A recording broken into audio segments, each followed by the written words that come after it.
Hello everyone, my name is Saurabh Sharma. In this particular video, I am going to discuss what is file allocation methods.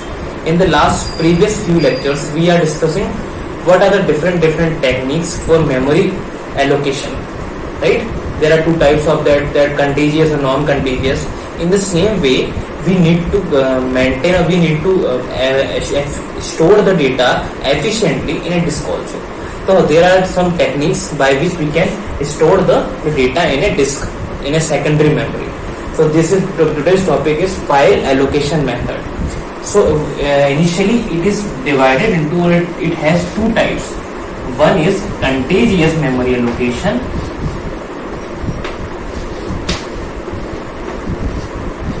Another one is non-contiguous.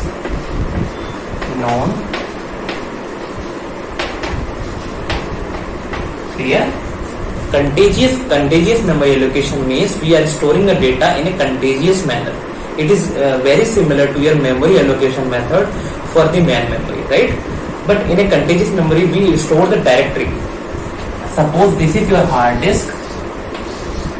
So whatever the data you want to store in that particular hard disk, you need to maintain a directory. Clear? You need to maintain a directory. In the directory, you will start the file name and where it is starting and what is the range. Suppose this is the file name. There are three blocks will be there. This is suppose file name, starting point, and the length, L for length. Clear? There are three things we need to keep to track the files in a secondary memory. This is the type of a contiguous memory allocation. What are the issues with it? First of all, it suffers from external fragmentation or internal fragmentation. Although internal fragmentation is very negligible, that is why we never take care of the internal fragmentation. But the concern is about external fragmentation. This kind of memory disk allocation suffer from the external fragmentation. This is a kind of a mechanism by which we can simply manage the files efficiently. What is the goal of all these allocation methods? The goal is very simple and straight, that we want to make a system that is efficient to maintain the file. Clear? So this is all about the contiguous memory allocation.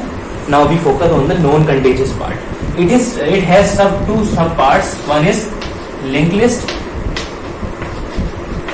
Linked list type. Another one is index type. Indexed. Clear? In a non-contiguous manner, we have two types of methods by which we can allocate the file into the secondary memory, right? So first method is linked list. It is based on the data structure which is linked list, as the name suggests, linked list based. Linked list based when I suppose this is a node, and this node is having the address of next node. That is what linked list contain. It having the address of its next node. This is all about the linked list. It has removed the external fragmentation, which was a severe problem in the case of non-contiguous memory, right?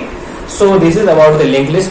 And index type, what we do in index type, in the index type of memory allocation, we simply maintain a directory in which we store the data by their indexes, and we retrieve the data by the index numbers. So because of the index number, this is much faster comparatively to other type of methods, and maintaining the data is also efficient in the case of indexed.